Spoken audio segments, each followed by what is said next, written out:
parce que le point, prélèvement. Vous appelle déjà pour confirmer. 24 heures sur 24, 7 jours sur 7. Des centaines d'appels traités dans ce centre des opérations d'urgence sanitaire. Vous m'entendez, madame? Restez à l'écoute, il y a une équipe du district qui va vous appeler. Un centre téléphonique pour répondre aux appels du public ivoirien sur les lignes d'urgence, le 143 et le 101. Chaque coup de fil permettant de détecter les symptômes habituels du Covid-19. Les céphalées, les douleurs au ventre, une toux, une fièvre. Est-ce qu'il y a certains qui présentent ces signes-là? Toux, fièvre, maux de tête, diarrhée, des symptômes que vient de confirmer une patiente au téléphone. J'ai des symptômes en fait, j'ai de la fièvre, ça me dérange. Pour la toux, la fièvre, vous pensez à un Covid? La diarrhée. La diarrhée, ok, d'accord. Le docteur Kofi va envoyer une équipe d'intervention au domicile de la dame. Mais avant, il veut connaître l'éventuel mode de contamination, savoir comment le virus a infecté cette famille. Il y a combien de personnes qui ont des symptômes? Écoutez, vous êtes seul? Oui. Écoutez, je vous explique. On n'est pas seul parce qu'en fait, j'ai perdu mon père. Oui. Et on a dû l'enterrer. Et donc, j'ai été en contact avec mon frère, ma belle-sœur et mon neveu qui ont le Covid-19. Être à moins d'1 mètre d'un malade du Covid-19, le saluer en le touchant, ne pas porter de masque près de lui, autant de comportements qui favorisent la contamination en famille ou au bureau. Vous avez vu que vous avez été testé positif. Voilà, donc il ne faut pas sortir, il faut rester là. Moi, je vais vous contacter pour voir comment on va organiser votre transfert. Ici, les personnes déjà contaminées sont rappelées par des médecins comme Sabine Lasme, de l'Institut national d'hygiène publique. Chaque jour, elle cherche à retrouver ceux qui ont été éventuellement infectés dans l'entourage des cas déjà testés positifs. Pendant que vous étiez avec eux, vous portiez le masque, vous ne portiez pas de masque? Non. Retrouver les contacts personnels, familiaux, professionnels des malades du Covid-19, un point clé de la stratégie ivoirienne pour briser la chaîne de contamination. Mais pour obtenir ces numéros, les médecins doivent vaincre la peur de la stigmatisation chez certains malades. Ils se disent déjà qu'on va les stigmatiser. On va dire c'est par eux que la maladie est entrée dans leur entourage. Et nous sommes obligés d'user de tact, beaucoup de tact, pour amener à reconstituer, à retracer un peu les contacts du cas confirmé. On essaie de leur faire comprendre que c'est une maladie comme toute autre. Et puis, on les rassure du fait qu'on ne va pas les lâcher comme ça. On va prendre en charge eux, ensuite leur entourage, et voilà. Et pour éviter que ces patients testés positifs ne continuent à contaminer leurs entourages, la stratégie mise en place consiste à les isoler. Dans le Grand Abidjan, les autorités sanitaires ont ainsi choisi 3 sites d'isolement pour un placement en quarantaine. Voici l'un d'entre eux, un hôtel sous la surveillance d'équipes médicales spécialisées en maladies infectieuses. De façon pratique, combien de prélèvements vous comptez faire ou vous avez fait déjà? Programmé pour aujourd'hui, ça fait 17. D'accord. Et les patients ont été prévenus qu'ils seraient prélevés?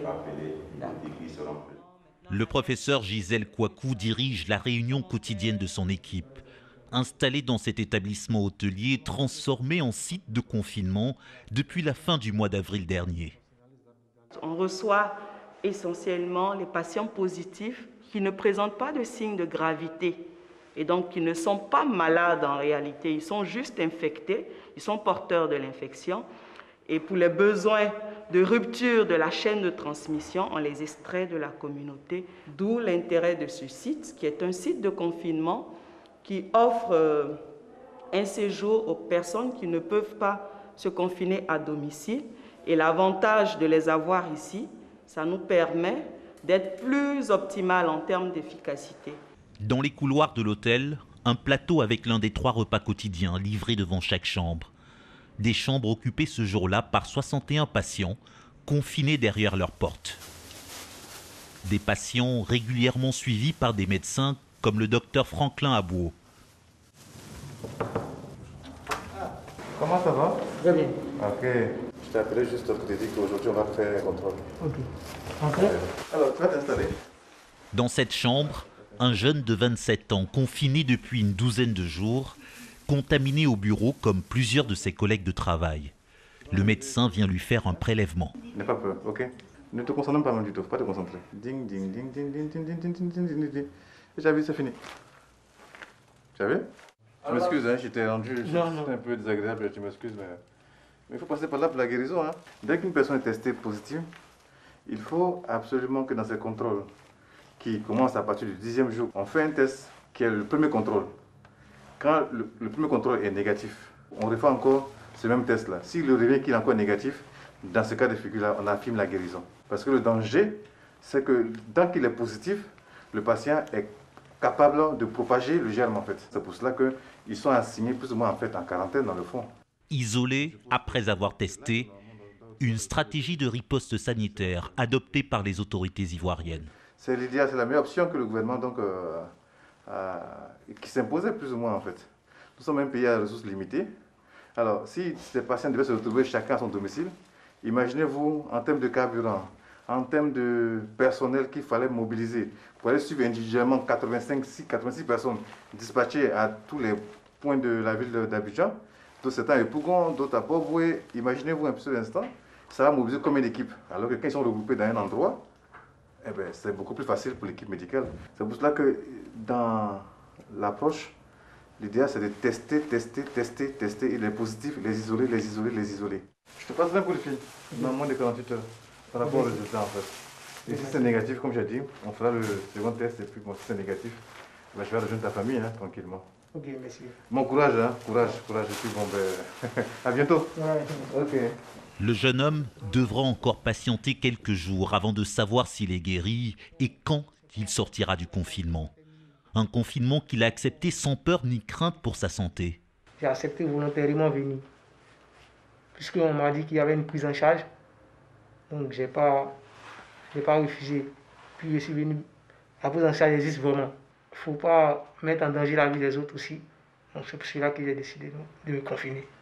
La vie ici, c'est pas aussi difficile. J'ai la télé qui est là, parfois je regarde, mais je bosse beaucoup, puisque je suis un technicien. Je bosse beaucoup, je regarde mes cours, j'essaie de me rappeler aussi de mon activité. Je sens pratiquement une évolution parce que je me porte très bien. Je ne fais pas la maladie. Je ne tousse pas. Je n'ai pas de fièvre. Je n'ai pas aussi de problèmes de respiration.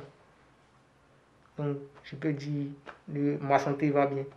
Comme lui, la majeure partie des personnes testées positives sont sans symptômes ou n'ont qu'une forme légère de la maladie. D'où l'appel public que le jeune homme souhaite lancer. Bon, à ceux qui sont dehors, ce que je peux leur dire, c'est de ne pas être ignorant. La maladie existe bien et belle. Il faudrait que chacun de nous se teste pour savoir au moins son statut. Puisque tu peux être malade et ne pas faire la maladie.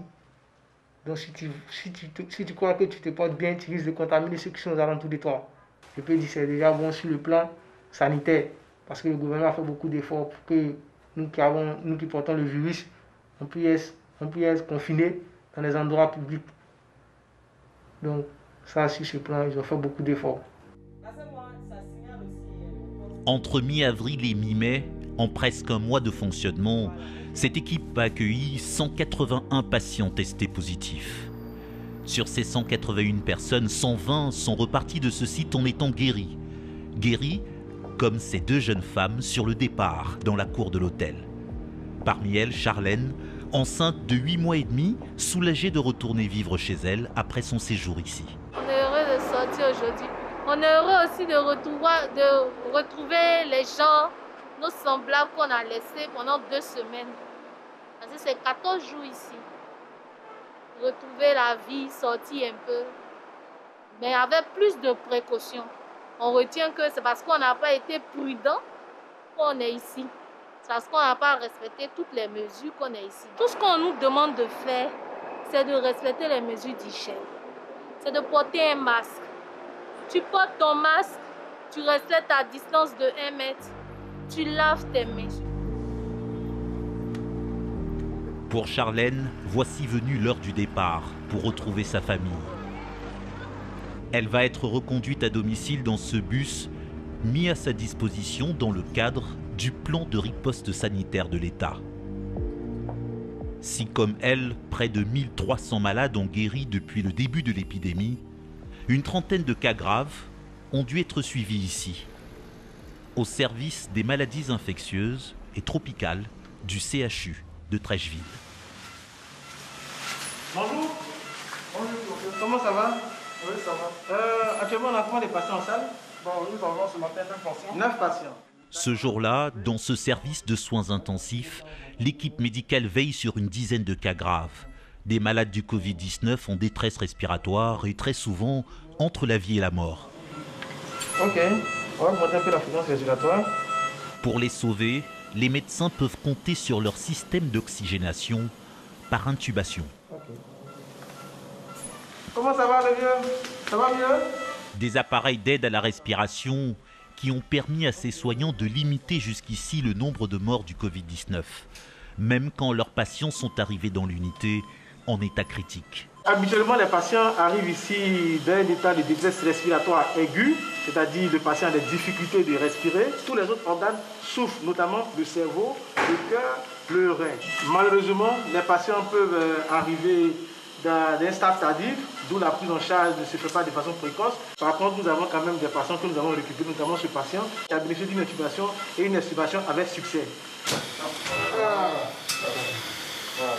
Si le nombre de décès dans cette unité demeure peu élevé, l'équipe de réanimation reste sur ses gardes. Pas question de crier victoire tant que le pic de l'épidémie est toujours incertain. Il y a du mieux? Non. Un peu, hein? Oui. On n'observe pas véritablement une flambée des patients donc, dans notre unité.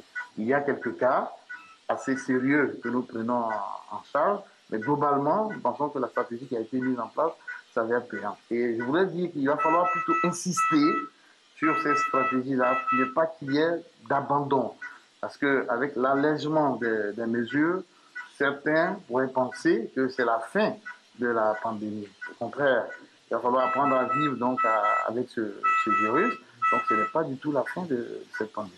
Là-dessus, elle a fait probablement une infection. Si elle est Covid, elle est guérie du Covid.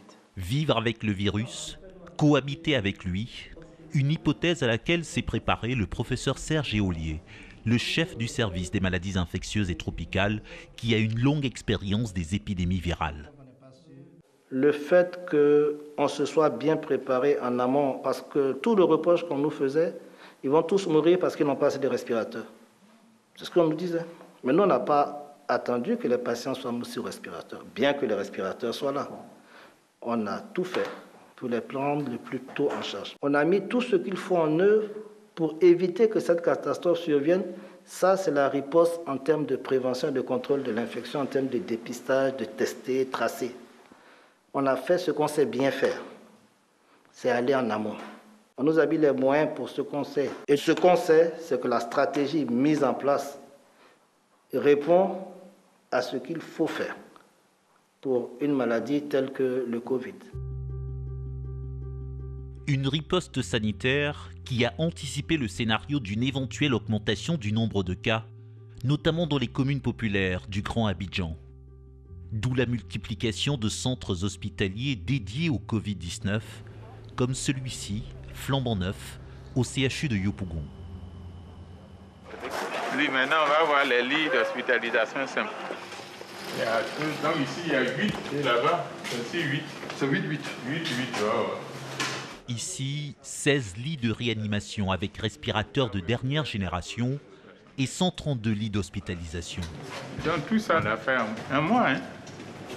À peu près un mois.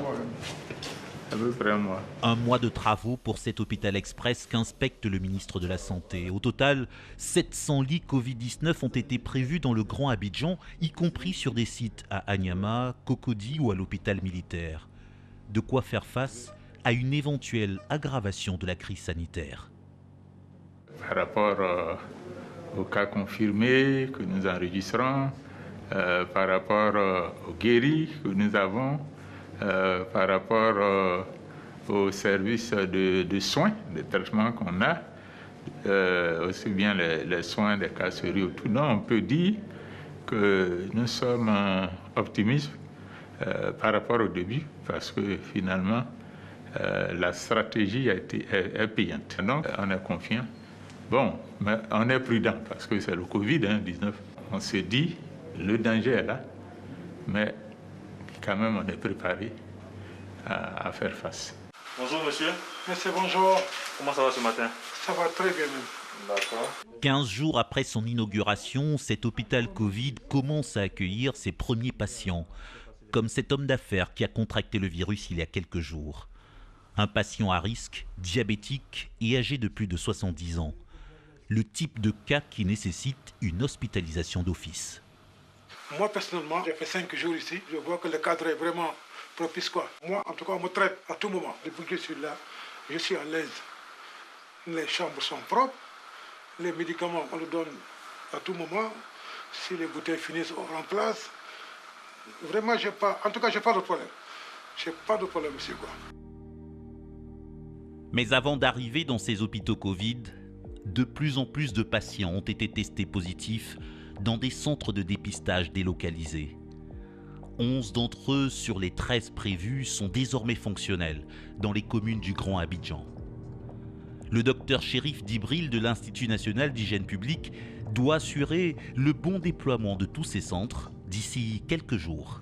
Si on commence à intégrer ces centres-là dans nos pratiques, donc dès que je tousse, dès que j'éternue, je sais qu'il y a un centre Covid qui est dans ma commune, dans le district sanitaire où je suis, et je me rends au niveau de ce centre-là. Donc je pense que c'est important dans cette phase-là que ces centres-là existent et qu'ils soient fréquentés. Direction le centre Covid-19 Saint-Jean à Cocody, une des communes situées à l'épicentre de l'épidémie. C'est la personne qui envoie. C'est bien acheté. Voilà, là c'est lui. Dans la pharmacie du site, voici le nerf de la bataille. Le produit le plus surveillé. Des cartons de kits de prélèvement dont la disponibilité est vérifiée jour après jour pour permettre d'atteindre l'objectif de 100 tests par jour fixé à chacun des centres. On a une dotation actuelle de 800 et là on est bien parti pour obtenir sur au moins une semaine et chaque jour le bilan est fait pour que lorsqu'on arrive au stock de sécurité, les commandes sont transmises aux responsables de la logistique pour être ravitaillées de manière régulière, ne pas que nous soyons en rupture de stock. Il y a suffisamment de réactifs et chaque jour l'État dégage des fonds, met les moyens à disposition pour que la population dans son ensemble qui répond à la définition des cas, présente des symptômes, puisse bénéficier effectivement des dépistages sur l'ensemble des sites au niveau d'Abidjan. 1, 2, 3, 4, 5. Ça veut dire qu'il y a autant de prélèvements à l'intérieur. Il y a autant de prélèvements à l'intérieur. À l'intérieur des enveloppes, les fiches récapitulatives des prélèvements du jour qui sont conservées dans ces caissons sécurisés. Avec l'ouverture des sites décentralisés, le nombre de tests quotidiens a bondi, passant de 400 il y a quelques semaines à près de 1000 tests par jour. Désormais, l'objectif est de dépasser la barre de 2000 tests quotidiens réalisés dans le pays. Je fais rapidement un calcul. 45, ça fait 17, 162 heures. Oui, 162. Aujourd'hui. En moyenne, il était prévu qu'on reçoive 100. On arrive à dépasser les 100 par jour. Et là, cela montre que la population vraiment s'est appropriée les différents centres de dépistage. Et comme il est prévu d'ouvrir plusieurs centres, 13 centres notamment à Abidjan, et là, c'est une stratégie qui vraiment aide à mieux limiter la transmission de la Covid au niveau de la Côte d'Ivoire. Une stratégie de prélèvement au plus proche des habitants, désormais incités à se déplacer avec un masque ou un cache-nez. Tester le plus grand nombre, le plus vite possible, une mission réalisable grâce à la mobilisation d'un centre de recherche d'excellence devenu un acteur clé de cette riposte sanitaire, l'Institut Pasteur de Côte d'Ivoire. Sur son site de la périphérie d'Abidjan, Cette scène de désinfection fait désormais partie du décor. Avec la multiplication des tests, on y traite désormais plusieurs centaines d'échantillons par jour. Des échantillons désinfectés au préalable en extérieur pour que le virus ne contamine pas les prélèvements et ceux qui les manipulent. C'est potentiellement infectieux. Donc vous voyez que je suis en combinaison, pour moi-même en protection. Et puis, pour ne pas aussi contaminer ma famille, c'est mon métier quand même, hein. Il faudrait qu'on minimise les risques. Vous voyez ce lot-là, c'est comme ça les échantillons nous viennent par site. Et quand on pulvérise le décontaminant dessus, on élimine les risques et puis à partir de là, nous faisons rentrer l'échantillon au laboratoire. Et c'est à partir de là-bas que le processus même d'analyse va commencer. Une analyse qui débute au département environnement santé, que dirige le docteur Julien Koulibaly. On fait comme aujourd'hui. 300 aujourd'hui. On va faire une série d'extractions et puis on va faire des triages pour garder, c'est ça, hein? Voilà. Ici, ces experts ivoiriens traquent la présence du virus dans les prélèvements qui leur ont été envoyés. Une opération délicate avec du matériel sophistiqué pour extraire d'éventuelles traces de l'ARN du virus. En quelque sorte, sa carte d'identité. Une extraction minutieuse pour attester avec 100% de certitude de la présence ou non du coronavirus dans les échantillons. La stratégie ivoirienne, c'est diagnostiquer, isoler et traiter. Plus vite on diagnostique, plus vite on isole, moins la transmission virale se fait dans la population. Donc c'est essentiel d'aller très vite. Il y a la pression d'aller vite, mais il y a surtout la pression de ne pas se tromper. Parce que vous imaginez si on dit à quelqu'un qui est négatif qu'il est positif et à quelqu'un qui est positif qu'il est négatif, dans le deuxième cas, la personne va continuer à se promener, disséminer la maladie puisqu'il ne sait pas qu'il est malade, simplement parce que le laboratoire a fait une erreur. Donc là, on s'organise de telle sorte que toutes les étapes, je ne dirais pas répétées, mais soient vérifiées. Chacun vérifie de façon indirecte ce que l'autre fait pour être sûr que les extraits que nous envoyons soient d'abord de bonne qualité et soit les extraits attribués aux numéros pour lesquels ils doivent être attribués et pas à un autre numéro.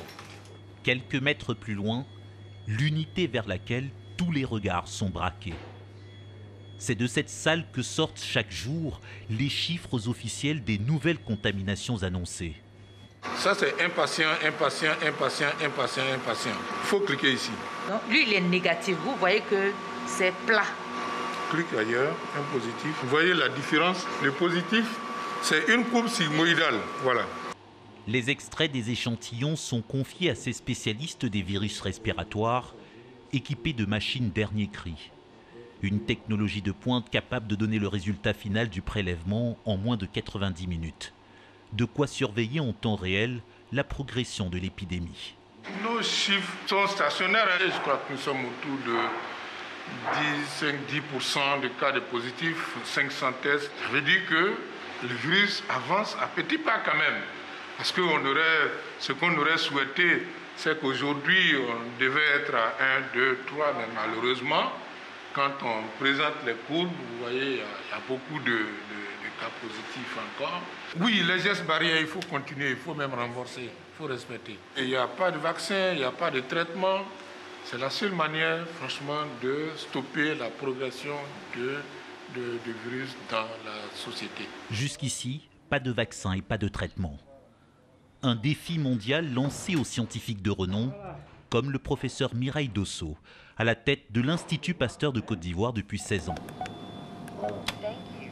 Pour cette pionnière africaine de la microbiologie et de la virologie, son établissement est plutôt bien équipé pour mener cette recherche sur le Covid-19. Cet appareil-là, c'est le seul sur le continent africain. Je crois qu'il y a 3 machines dans le monde. Dans cette pièce sécurisée, un robot pour stocker de l'ADN pendant des siècles. Une machine qui vaut 384 millions de francs CFA et qui, pour elle, tombe à pic en cette période de pandémie. Dans l'épidémie de Covid, on va conserver tous les échantillons. Et on peut faire des études génétiques, des études de biochimie, On peut chercher d'autres agents dans les échantillons, notamment négatifs. Enfin, il y a beaucoup de recherches qu'on peut faire. Donc c'est une véritable mine d'or de pouvoir conserver tous les échantillons de la pandémie. C'est vraiment le patrimoine de la Côte d'Ivoire. Une banque biologique, fruit d'un investissement public de 2,5 milliards de francs CFA. Un coût affiché sur ces appareils de grand froid qui vont permettre de conserver le virus vivant pour les besoins de la recherche. C'est un investissement colossal parce que souvent quand on voit, on n'a pas d'idée du prix. Et vraiment, il faut voir l'effort d'investissement qui a été fait par les autorités justement pour ces différents équipements-là. Donc beaucoup de perspectives de recherche, beaucoup de développement de ce qu'on appelle la bioéconomie, etc. C'est-à-dire aider à la préparation de vaccins, aider à la préparation de traitements, etc., etc. Un espoir de vaccins et de traitements futurs contre le Covid-19 dans cette riposte sanitaire qui a mobilisé de colossaux moyens financiers. Au-delà du sanitaire, la crise mobilise également les ressources de l'État pour le plan de soutien économique, social et humanitaire, avec la création de 4 fonds de solidarité dotés de plusieurs centaines de milliards de francs CFA.